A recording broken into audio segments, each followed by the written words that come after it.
Bosum duba ko ne da etoso enum ene enne ukwade adeshema ba nonsia abo yema wajemu akwaba enfamra insania television so ebraso se ensema hodo etwegu omaiga na mu hane amahodro so ena semufo asem aboa no don hwere ba kontem agudie mu nsem ene gide mu nsem na amano no nsem eka ho yede ebesom se enumenu nsia bremu kase ewo afidie yi eso ensem no do so pa na de edimu akotene ebi ene se ene oswafo wo hwe na ya pomudi ho nsam so edi atudwa watche se ene wonum be hyase aye posting na bebre na ebekọ nkron kitwa emu se beye na apomudi ho nsam betumi agya nan so ewo honom wonsam fofom so NPP amanyoko ne ndey wo frensem twofo enhyemudi na se ena twotwofo pani edi atudwa se afi 2028 abato no bekọ na wie de na enkunimdie no akọ edi ama NPP amanyoko no na ahondidie ho nsam se beye na ebejan nine so no enei German South wonum di bi ahyehya so ho enam so ema bai krache pani a wogina mu ma de hye wonum ewo ho enso akasa ede nsem atudwa yede mu nhwemu ebeba besom nsem bi ka wenu na fofo bi aka ho don hwere ba kontem yede ebesom wo ewo afidie yi esomidin efia buafo adepa ye somada wo ma ye tonkra abeto ye ba kasebo ni twemu eto aso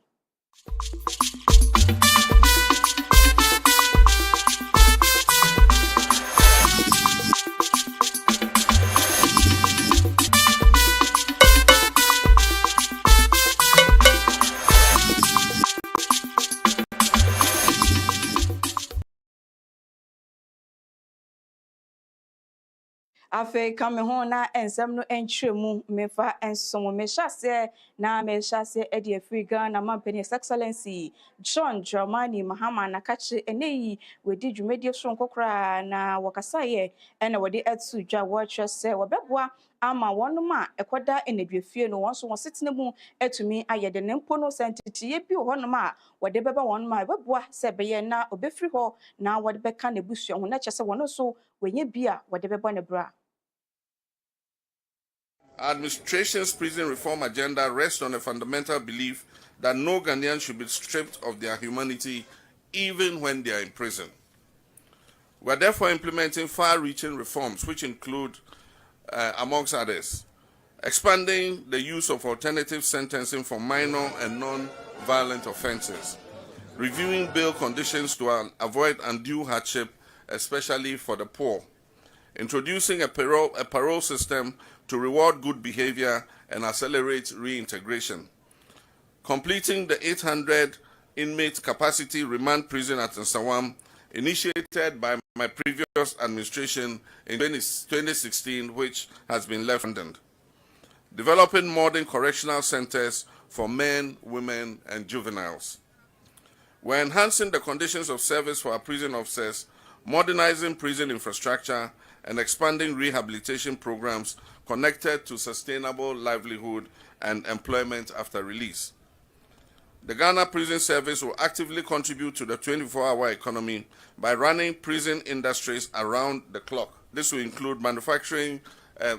sewing school uniforms, manufacturing furniture, agro-processing, and other goods both for government use and for the open market. This initiative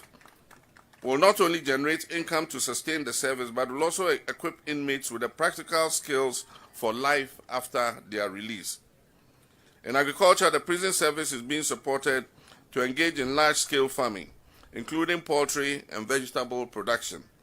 The government is providing fertilizer and mechanized equipment to improve productivity over the next 3 years. And so the prison service is going to receive agricultural tractors and implements so that they can activate their prison camps.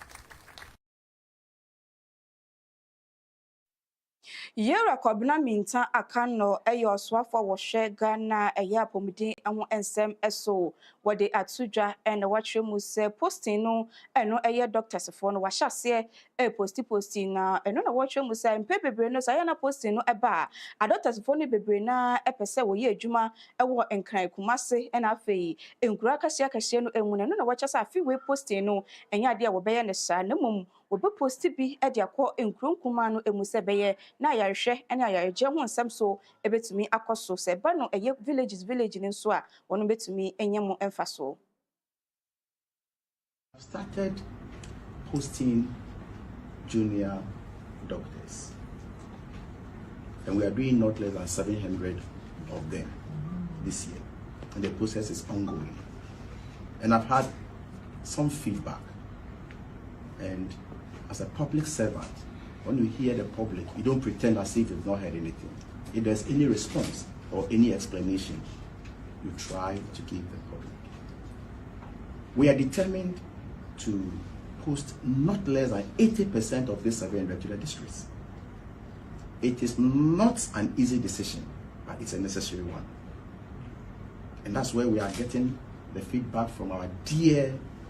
medical doctors, especially the junior ones. I saw a very long list wanting to go to UGMC. You can get more than 10% of the list you have brought. I'm very honest. They must go to the districts to serve.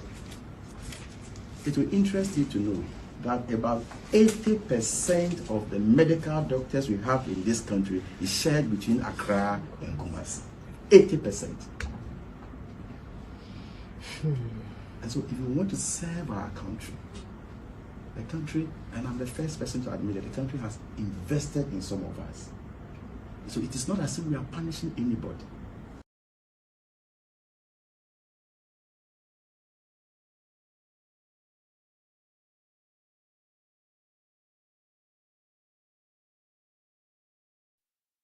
Yegusu ejinemu ewo apomuden eho ensem emu na yereminta akando esan editudwa enene woche se mpanifo ene aban akekonsase awonom etumi aboabo mfidie ano eno so babeboa ama ayarese ena afi ayarehwe ho nsem etumi akoso enuti eneyi wode eye anesthetic eye machines imiensa akwakoma University of Ghana Medical Center ena afi so emu wotwe so akọ ediama Kolebu Teaching Hospital se beye na ebeboa na ayarehwe ho nsem betumi ejan nan so ewo ayasabia mienu na nemu na wode atodwa se machines anase mfidie wonsa ka no wonhwe se obebo ho ban na ache ediamom.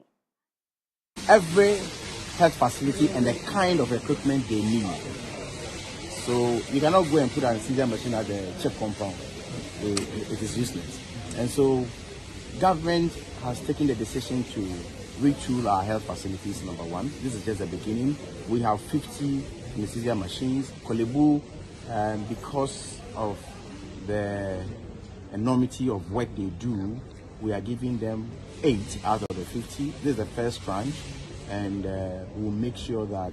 what we have for now will be evenly distributed per the needs of the facilities we have in this country. And we've also requested that they take very good care of it. Government is not going to do the retooling alone. We are going to include the private sector. PPP is part of the retooling. Now we are working on dialysis machines. From there, we'll go to the next point. So the private sector will be our partners to make sure that every health facility in this country has a required number of machines or personnel to be able to execute their work very, very, very well.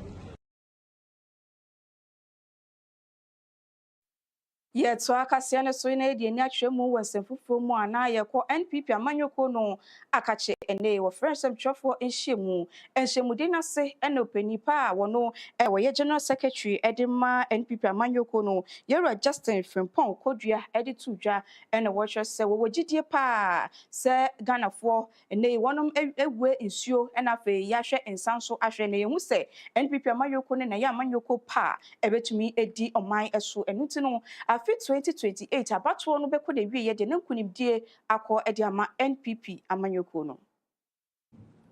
to win elections in 2028. And no one should feel disheartened, and no one should feel that the party cannot come back to power in 2028. I can assure you, if the steps that has been taken by the National Party for the first time organizing a presidential primary as early as possible, to be followed by polling station elections, electoral area elections, constituency elections, regional, national, external branch elections, it is anticipated that latest by next year, August, the party will be done with all internal elections. And once we are done with that internal elections, we will have more than 2 years to preach to Ghanaians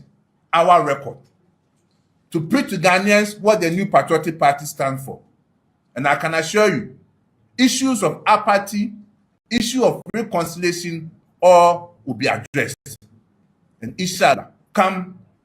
December 7, 2028, the New Patriotic Party will surely come back to power. The New Patriotic Party will surely come back to power. Ghanaians would have willed the NPP and the NDC, and I tell you, the difference will be clear.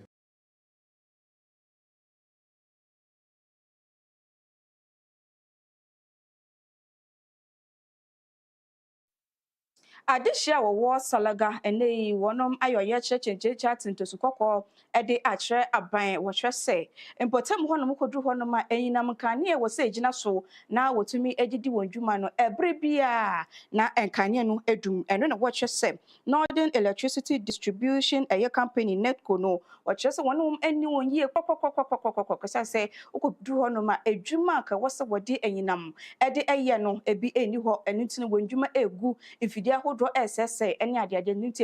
what into Sukoko Edia Trabai. We are doing is to complement such efforts so that government attention will focus here and know that we in the East Gwenda municipality, we in the Salaga South constituency have challenges that government must listen. I am very confident that the president that we have, His Excellency John Dramani Mahama, being the person that he is a listening person, we have a listening government, and His Excellency will listen to the concern of Salaga South, given the fact that we've been very loyal to the NDC and we've also been very supportive to his agenda of becoming the president of Ghana. I think it's not only the Salaga Kanda. If you take the Salaga Bimbila, the Salaga Tambale, which is almost not entirely completed, these are roads that lead to major cities that are close to us here, and you know the impact of that. And so the fact that the contractor was on site, and I'm sure because of issue of financial challenges, the contractor has abandoned site, it's affecting the people. Because our constituency here, a lot of our people are farmers, and when they farm, they have to transport the farm products to the cities in Accra, Kumasi, and go and sell. So if the roads are not good, it affects their farming activity, it affects productivity. There are instances where people go to Salaga Hospital, they are referred to Tamale, and because of the nature of our roads, along the way, going to access healthcare in Tamale, people have accidents, they lose their life. And I think that in this era we find ourselves as a people, it's unacceptable. And that is the reason why we the youths are supporting our leadership, are supporting the municipal assembly, we are supporting the member of parliament, we are supporting all stakeholders to ensure that government attention comes to our aid and they are able to address some of these challenges. Uguso share and you menus Yabremu Kasie ewo ITV so ye se Kasie sign check live ewo Facebook and afe YouTube ITV Ghana okwa obenye ahwe ewo hono ye to ensem no eso na Ghanaian Association of Baltimore ene wonum dwumedie bia won hye aban ase wakeka wonsase akoye dwumedie sonko de ama ndedwefo anase nyankaba wonum ewo ga West Mesinu emu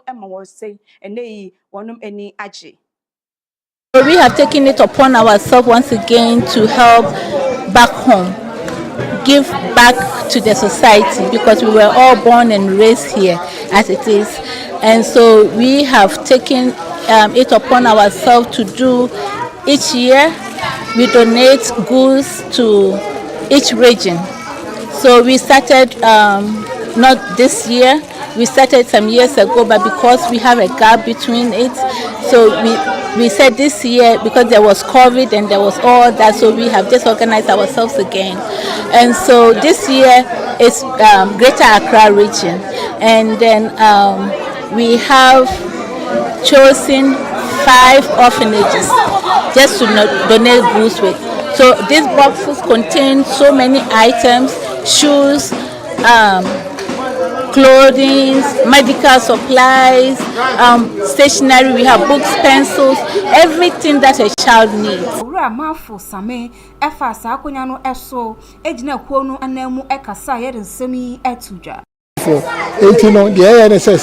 Afidra ni ya select region baako na adoye bia betumi ayama wo mo ni ayama wo mo enye ha ne first time Tamale, Navrongo, and that vicinity, we've been there. And Yakoba said, I feel, through our representative Federal Justice, and I was selected, say, Greater Accra was you, Yamra, West, and I just say, my list of orphanages, and the compare list, no share one background, and I selected you 5. Enti eno na ma ye de dru ha anopa wie say kakra ye betumi aya ma wo ye de but the be ya your future leaders won so betumi benefit from it afutu a be ma hora no say obetie wo teachers ne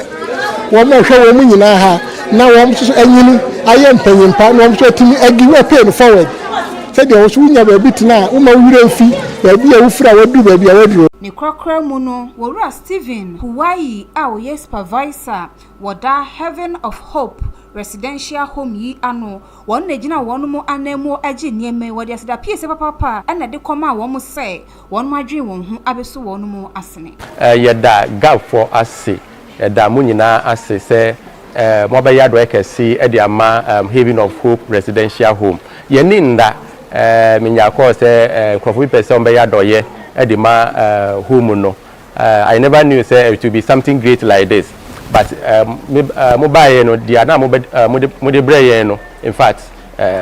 so eni pa nyami insha mo bebre enti me fast akwan we so I appeal to the whole nation say ye won kwala wa ha ye ehwe mo ye say ye say nipa ba ko na ewoba but enye nipa ba ko na ehwe omo ye won kwala bebre a omo afa yensem a Omowie universities, a lot of them, Legon, UPS,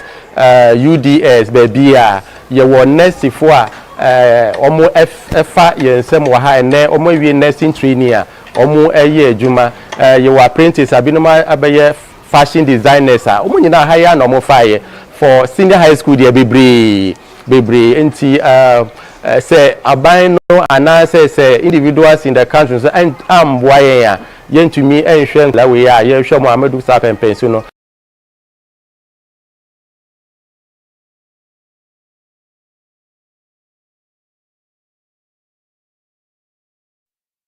Yegu sujunemu enkwa popuni mantemu na edi ni hwemu ewotama West Mensenu emu na enkra efi honom eba enye de ni na ne se ahomachi a aba etoso miensa edwiri egunam so ema nipa miensa wonom eprepra emu ode pa na mpanifo ede wonom akwakopie mu ewo International Maritime Hospital a woje ayahwe Wosa kwenshia SCA abankrachi a wono ewo Tema West edna nikrochwe wisi ane hwe santemu ekohwe dia ekoso ewo eno namso ngosisu dia etwemu sei wo hwe wono ma AC dan ewo ho yi a ene ya sama womo a wombo akopie mu ewo asam ni ho na wono mo akwa chirechire die nti enamso ma dan ya wono mu AC no etimi adwiri agufom na eno namso emergency team ya wono fi atoye nchemboafo ko akache ekopie mu ewo ho Ghana National Fire Service musu eko bisanso so ana Ghana Posi enso no wonum edom ekopiem ewo a wonum nyina ehwe madan a edwrego no wonum ahwe ayiyi mu a natimi abo wom de yie ato yie na afa sade adan no ase no wonum ahwe aye assessment ede afa ho na wonum hu de nam support a enam so ma edan kra no etimi ecollapse na adehye a wonum ewo ho etwese ehu wom kra wonum hu adwiri wom wo de akoso ewo ho no esanse wonomo ati dede prekope enu na wonomo ebepim ho muhum sai sa edan na adwiri edi agufom na wonomo atete ban ho bie so twese womo de wom de sobo no ebebo supervisor wono na ehwe adwumedi a ekoso eho esanse wohum sai eniema wodi esidan no wanto papa jese wato biare bia en wodi esidan na nam so dom susu sai edan natumi adwiri edi agufom enu ti no wom de adehwede pa de akọ ama empanifo say wonom ema monitoring and enforcement efa adansie hu enkoso na afei enhyehyede om de gu apon so betimi aboa masa ayo ebi ensi no wom hwe se wonom bejiri mutare na etimi aboa wo edan a ebuo egoi wo hwe se wo hwe enkran ene tema eyade ekoso pa ni na no enamo poor construction practices ya ekoso eho na afei no emra ebata dan sie hu wonom endi so ne nam so a ayasa akwanhie etai esie enu nti no empenfo etwe se wode akoso ewo hɔ die wɔn bɛhye emramu kinama emra ebata edan sie hu a enu ne bɛboa masa to yɛ nkyɛm na dan aka egu na egu adehye so na ebinum ehwere wɔn kan wɔn mahwɛ etu saa yɔ no ase.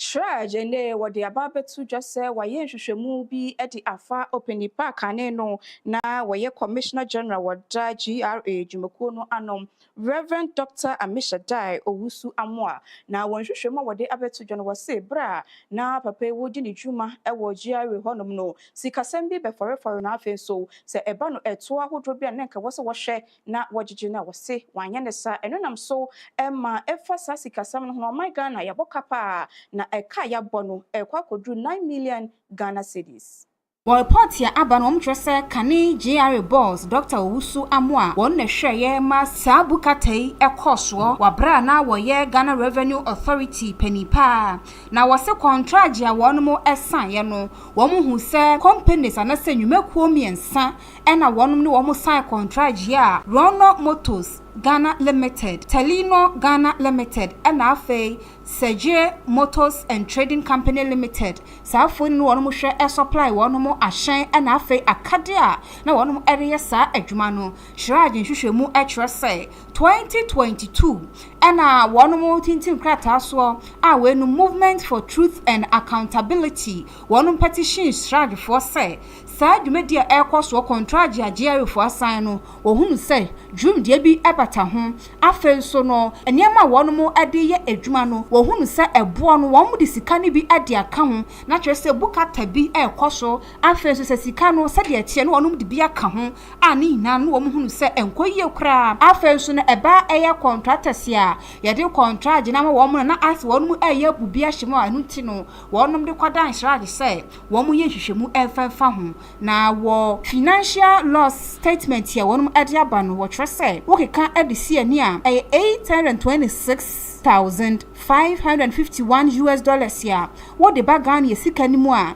8,971,933.43 Ghana cedis. Commission so wo se wo musanso ehun se companies bi so no a na wo mu eka ho no eba eto ho sansem a na se wonum tuato wonum di hyehyede no eso a saafo ina wo yenhwe ha ema wonum contract na adwumakuo mienu a wenu ye Telino Ghana Limited ene Sagel Motors and Trading Company Limited enso so no wo trese chese wonu ehu wo mu akira kwan po wonu address ni ade wo mu trace a na nso mpo no wo mu ehu ena eba official document ya eno so ade a wonu mu ehu sa document eno ena wo mu hunu se bi contract ya wonu mu assign ye a na kane GRA boss ye wura wo Wusu Amoa na woda wonu mu anu no wo hunu se niema ankoyie kra e wo na penso ne nyina emu no wo hwe Dr. Owusu Amoa wo kosom ye e wo GRA wo 2019 ekosi 2024 and what ni dwumadie eba ebeye eho ni nyina mu hraje wo mo findings ne kire say sa dwumdie ene bukatai ekoso ewo na penso.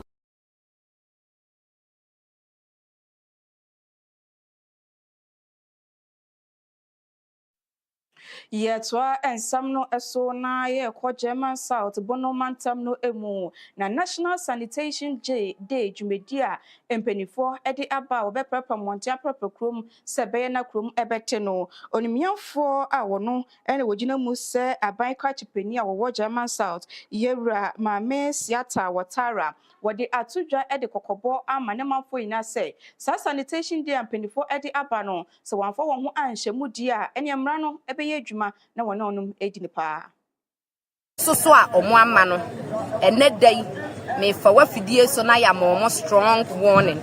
next sanitation day ye be ye no wo German South municipal me kama timamufuo nyina ahu sei eye nhye so bia ede ne ho ehyem eye man adwuma Ghana mamra ebo man ne ho no e kire sei se ye man adwuma na wamfa wo ho anhyem a mra de wo ho bia no ye de bediu enti no me fa kwanya we so na maka kire timamufuo nyina sei enne de moa ba di no ye maba di akọ next month yebesan a yebi ewo German South municipality ni hama yebesan na repeat drobo na yasane di kuro foforo aka ho eno no wa ma bia no yeche wa abane mra ewo ho bia no ye no yebedi sanso na assembly mra yedi bu man no ewo German South ha no so yede mu bedi. Mr. Christopher Frimpong wono environmental health officer ewo German South mensinu emu wadi tu dwachiro se wo maye krado efa nhyehyede ahodo efa eye ahonidie sizes ewo ho enti ye yasom yie pa ye hwe se kroma ahonidie no ebekoso ewo German South ya se ahonidie eka ho a ebeboa ema nipa nkomden akoso ama nipa nso ewo ahoden a mine chichire no ebetimi akọ nanim se de nyina ye wota anisuade ho ti ye da mampanya ase sesa adwumadie wo ne ba ye no so samansama ya som pa ye de ye adwuma ti ye besere se bibia ye hia beboa me adwumadie ye kama penfo nso moa ye na ye ntimi nye ma panya kama das okochiri dom sechi akon eye wo hene wo no ewo drobo traditional area wa broad nsem atudwane wo de kokobon nsem sei ena tudwa unity e don read na wa kire se unity because e nyame abode mama na ambia eno abefoso apie ndi won dim restrict ni pa say don't do it here, don't do it here, don't do it here. Na ongoyo me ndi say you create space am my baby me dey me catch me say next week mba ha na me hu say baji pavement ya me no we me na assembly e be nya bi aka because yes can be dey yo bamva yes can na nyo say ye yo pavement na wo dey abo abegu so ato ye yo pavement ne say car any lipa bit kwane be ho be ha ne be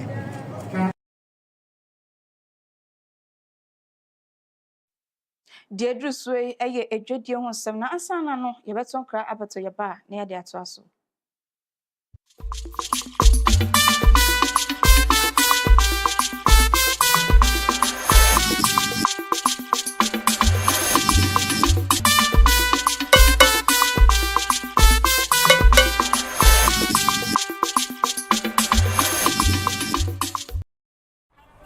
The heat is everywhere.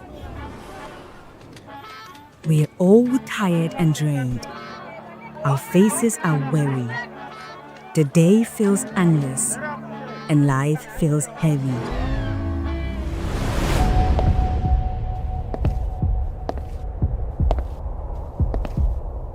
Then it happens.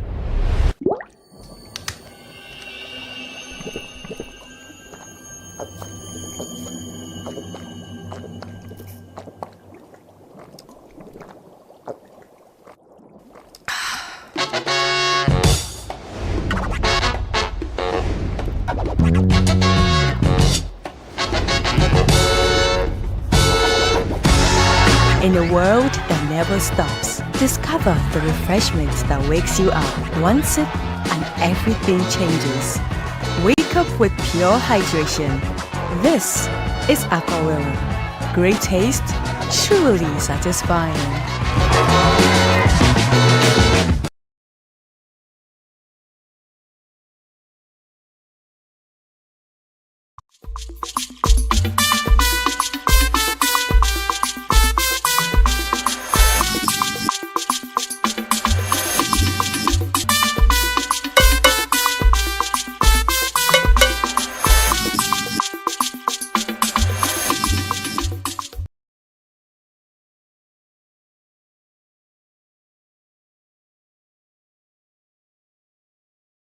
Sai emau akwa babiem afedie du so eye edwedie eho ensem na Ghana Statistical Service wonom hwehwemu a wode ababetudwa afimu efa inflation eho ensem no wotrese afia yewremu yi ekomekoye se enwomabo etetiye no abafompa chichiu ene bosumia etwemu ya wose eswate ababedru 8%.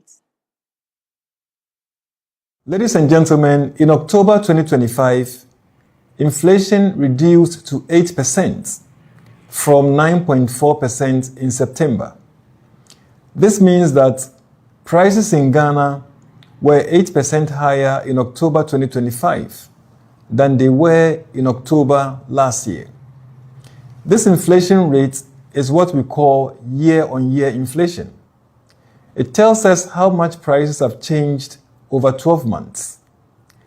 The 8% year-on-year inflation rate is lower than the September 2025 inflation rate of 9.4% by 1.4 percentage points, and far below the inflation rate of 23.8% we saw at the end of last year. This marks the 10th straight month of decline in inflation and the lowest inflation rate in 4 years. When we look at prices from September to October 2025, that is month-on-month inflation, prices actually fell a little by 0.4%. So on the average, things cost slightly less in October than in September.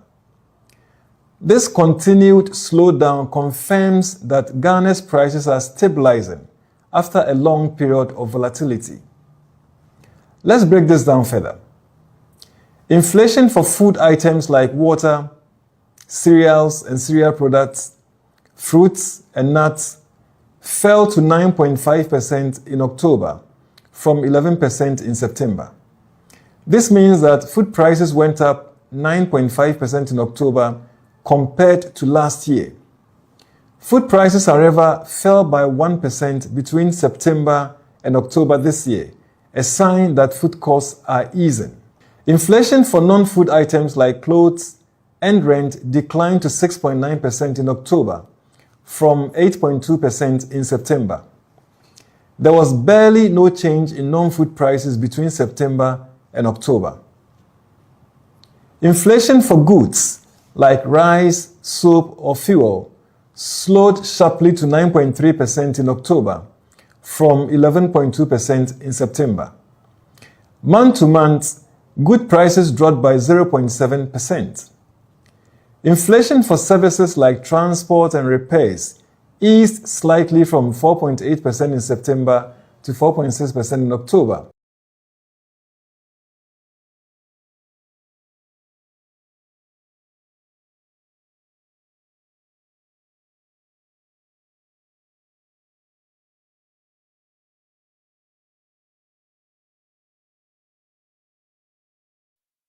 Ashafo madaro ma yebesan atonkra abato yeba agudie mu nsem eto akase ne so yeba sisia.